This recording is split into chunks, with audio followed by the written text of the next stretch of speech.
শুভ সময়। ভাদ্র পূর্ণিমার শুভেচ্ছা সকলের প্রতি। কৌশম্বীর পারুলীয় বনের সেই উপাখ্যান আমরা সকলেই জানি। ২৫০০ বছর পরেও আমরা কেন যেন ভাদ্র পূর্ণিমার সেই মর্মার্ত এখনো হৃদয়ঙ্গম করতে পারছি না।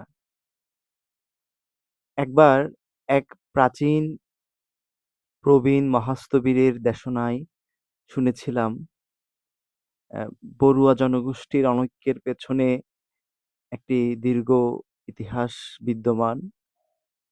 তিনি বিষয়টি বলছেন এভাবে, বর্ষাকার ব্রাহ্মণ বদ্যি জাতির ধ্বংসের জন্য যেই কুচক্র সৃষ্টি করেছিল, কিংবা ভগবান তথাগত বুদ্ধ মহাপরিনির্বাণের পূর্বে যে ৭টি অপরিহানীয় ধর্মের কথা বলেছেন, সেই সপ্ত অপরিহানীয় ধর্ম হতে বিচ্যুত বদ্যি জাতি ক্রমান্বয়ে বড়ুয়া জনগোষ্ঠী হওয়ায় সেই অভিশাপ এখনো ঘুচাতে পারেনি। জানি না আসলে ভান্তের এই বক্তব্যটি কতটুকু প্রাসঙ্গিক।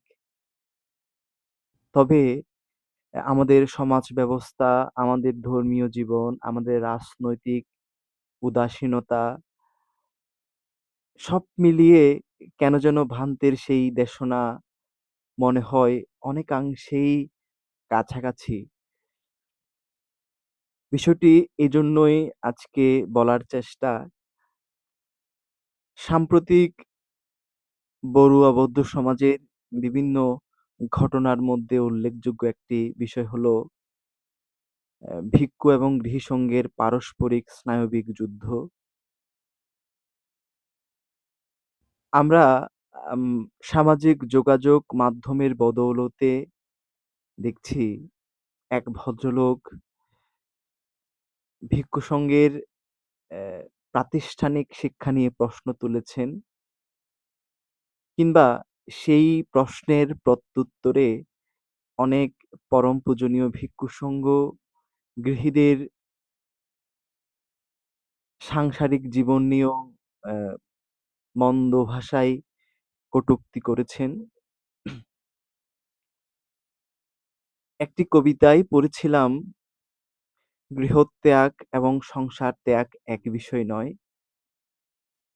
আমাদের বড়ুয়া সমাজের জন্য কিংবা বৌদ্ধ সমাজের জন্য বিষয়টি অনেকাংশেই প্রযোজ্য। আ সংসার ত্যাগ করা এবং গৃহত্যাগ করা ২ টি বিষয়কে আমরা অনেকাংশেই অভিন্ন মনে করি। প্রাতিষ্ঠানিক শিক্ষা এবং আত্মশিক্ষা, এই দুটো বিষয়কে ভগবান বুদ্ধ এক করেছিলেন।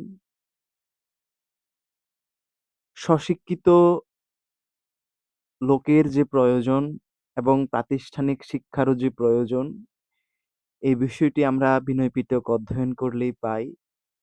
এবং বিনয় পিটকের পরবর্তী সময়ে ১ম সংগীতি থেকে শুরু করে পরবর্তী সংগীতিসমূহের মধ্যে আমরা দেখি স্বশিক্ষিত ভিক্ষু এবং প্রাতিষ্ঠানিক শিক্ষিত ভিক্ষু উভয়ই পরস্পরের পরিপূরক।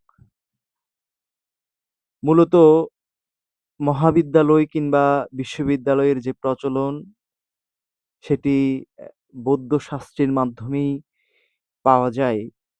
তক্ষশিলা বিশ্ববিদ্যালয়ের কথা আমরা জাতক সাহিত্যে পাই। আমি জানি না আসলে তক্ষশিলা বিশ্ববিদ্যালয়ের পূর্বে ঐতিহাসিক আর কোনো বিশ্ববিদ্যালয় রয়েছে কিনা। তো সেই ভদ্রলোকের প্রশ্নের প্রত্যুত্তরে আমি বলতে চাই, যদি আমরা সঙ্ঘকে সেই ঐতিহাসিক স্রোতধারার একটি অংশ মনে করি, তাহলে বলা যায় প্রাতিষ্ঠানিক শিক্ষার গোড়াপত্তন করেন বৌদ্ধ ভিক্ষু। আজকের সমাজে দাঁড়িয়ে প্রাতিষ্ঠানিক শিক্ষার যে অ্যা প্রশ্ন তিনি তুলেছিলেন, সেই প্রশ্ন যদি আজ থেকে ৩০ বছর ৪০ বছর আগে তোলা হতো তাহলে প্রাসঙ্গিক। কিন্তু বর্তমান সময়ে দাঁড়িয়ে দেখা যায় বড়ুয়া সমাজে সর্বোচ্চ ডিগ্রিধারী, পিএইচডি ডিগ্রিধারী ব্যক্তিত্বের মধ্যে বৌদ্ধ ভিক্ষুর সংখ্যা অনেক বেশি এবং বৌদ্ধ ভিক্ষুদের মধ্যে যে বিষয়টি লক্ষণীয়, তারা অগোচরে মানুষের কল্যাণ সাধন করে। সেটি আমি আমাদের পরম আচার্য বেণীমাধব বড়ুয়ার শিক্ষা জীবন থেকে শুরু করতে চাই। বেণীমাধব বড়ুয়ার বেণীমাধব হয়ে ওঠার যেই পথ চলা, ভারত তত্ত্ববিদ হয়ে ওঠার যে পথ চলা, বৌদ্ধ তত্ত্ববিদ হয়ে ওঠার যে পথ চলা, সেখানে কিন্তু কর্মযোগী কৃপাশরণ মহাস্থবিরের অবদান অনেক বেশি। কর্মযোগী কৃপাশরণ মহাস্থবির ছিলেন দ্বিতীয় সঙ্গরাজের মানসপুত্র। তিনি প্রাতিষ্ঠানিক শিক্ষা খুব গ্রহণ করতে পারেননি এবং পরবর্তী সময়ে আমরা দেখি যে ভিক্ষু সংঘ সমাজ সদ্ধর্মের জন্য নিবেদিত হয়েছিলেন, সেটি প্রজ্ঞালোক মহাস্থবিরের নাম স্মরণ করতে পারি। সেটি মহাসংঘনায়ক বিশুদ্ধানন্দ মহাস্থবিরের নাম স্মরণ করতে পারি। সেটি পণ্ডিত জ্যোতিপাল মহাস্থবিরের নাম স্মরণ করতে পারি। সেটি আচার্য ধর্মদার মহাস্থবিরের নাম স্মরণ করতে পারি। তারা সকলেই সমাজের জন্য কাজ করেছেন, স্বশিক্ষিত ছিলেন, বিদ্বান ছিলেন। তাদের পাণ্ডিত্যে বৌদ্ধ সমাজ ছাড়াও হিন্দু, মুসলিম সকলেই অভিভূত হতেন। আশ্চর্যের বিষয় হলো তারা কেউই বিশ্ববিদ্যালয়, কলেজ কোথাও গমন করেননি। আমি আধ্যাত্মিক বিষয়টিকে বাদ দিলাম। বাদ দিয়েও যদি চিন্তা করি আর আধ্যাত্মিক বিষয়ের কথা তুললে সাধকপ্রবর সাধনানন্দ মহাস্থবির বনভান্তের নাম স্মরণ করতে হয়। আচার্য জ্ঞানেশ্বর মহাস্থবিরের নাম স্মরণ করতে হয়।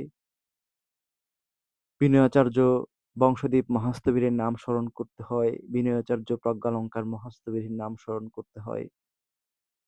তারা সকলেই আধ্যাত্মিক জীবনেও পারঙ্গম ছিলেন, কিন্তু কোনো বিশ্ববিদ্যালয়ে তারা গমন করেননি।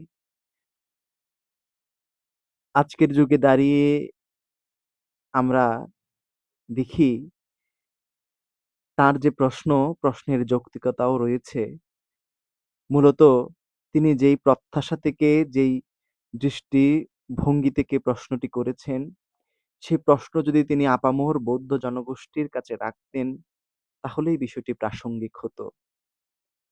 কারণ বৌদ্ধ সমাজ টিকে আছে ভিক্ষু এবং গৃহী উভয়ের যুগপৎ অবদানের মাধ্যমে। আমরাই তো ভিক্ষু সংঘকে তাদের নৈষ্ক্রমিক চর্চার জীবন থেকে টেনে এনে আমাদের পৌরোহিত্যে আটকে রাখছি। আমরা যদি পৌরোহিত্য কি বুঝতাম, আমরা যদি পৌরোহিত্য থেকে ভিক্ষু সংঘকে রেহাই দেওয়ার চেষ্টা করতাম, তাহলে হয়তো আমরা এই ভদ্রলোকের মতো আমরাও দাবি করতে পারতাম ভিক্ষু সংঘের অবদান নিয়ে। আশ্চর্যের বিষয় হলো বৌদ্ধ সমাজে ধনাঢ্য, ব্যক্তিত্ব সম্পন্ন, শিক্ষিত অনেক ব্যক্তি রয়েছে। কিন্তু এমন কোনো সংগ্রাম, এমন কোনো বিহার এখনো প্রতিষ্ঠিত হয়নি, যেখানে ভিক্ষু সংঘ কেবল ধর্মচর্চা, কেবল প্রাতিষ্ঠানিক শিক্ষা, কেবল আত্মজয়ের যুদ্ধে লিপ্ত হবে। আমরা যে শপথ নিয়ে ভিক্ষু হচ্ছি কিংবা আমাদের ভিক্ষু সংঘ হচ্ছেন সংসার থেকে নিষ্ক্রান্ত হওয়ার জন্য, ঘুরে ফিরে আমরাই ভিক্ষু সংঘকে সমাজে টেনে আনছি। আমাদের বিহার নিয়ে রাজনীতি, কোনো একটি ভিক্ষু সংঘ যদি বিশ্ববিদ্যালয়ে পড়েন, তাহলে একমাত্র তিনিই জানেন সমাজকে কিভাবে মোকাবেলা করতে হয়। কোনো ভিক্ষু যদি গ্রামের পৌরোহিত্যকে ডিঙিয়ে আত্মসাধনায় লিপ্ত হন, তিনিই জানেন এই সমাজকে মোকাবিলা করে পথ চলা কতটা কঠিন। আসলে ক্ষেত্র না থাকলে উপযুক্ত ভিক্ষু, শিলবান ভিক্ষু, উচ্চশিক্ষিত ভিক্ষু এসব কল্পনা করা যায় না। আমরা ২য় শতক থেকে দ্বাদশ শতক পর্যন্ত এই দীর্ঘ সময়ের যে ইতিহাস, এখানে দেখি মহান ভিক্ষু সংঘ ছিলেন বিহারে ধ্যান, সাধনা, বিদ্যা শিক্ষায় রত। কেন তারা এত উচ্চশিক্ষিত হতে পেরেছিলেন? কেন বাংলার পণ্ডিত অতীশ দীপঙ্কর তিব্বতে গিয়েও জয় করেছিলেন? শিলভদ্র, প্রজ্ঞাভদ্র অনেকের নামেই আমরা জানি।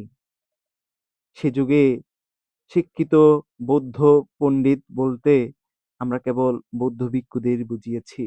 আজকে কেন পাচ্ছে না? আজকে কেন তাদের এই ব্যর্থতা? আমরা সেই প্রশ্নটি করতে পারলেই যে ব্যক্তিটি ভিক্ষু সংঘের প্রাতিষ্ঠানিক শিক্ষা নিয়ে প্রশ্ন তুলেছেন, তার প্রশ্নের যুৎসই জবাব পাওয়া যাবে।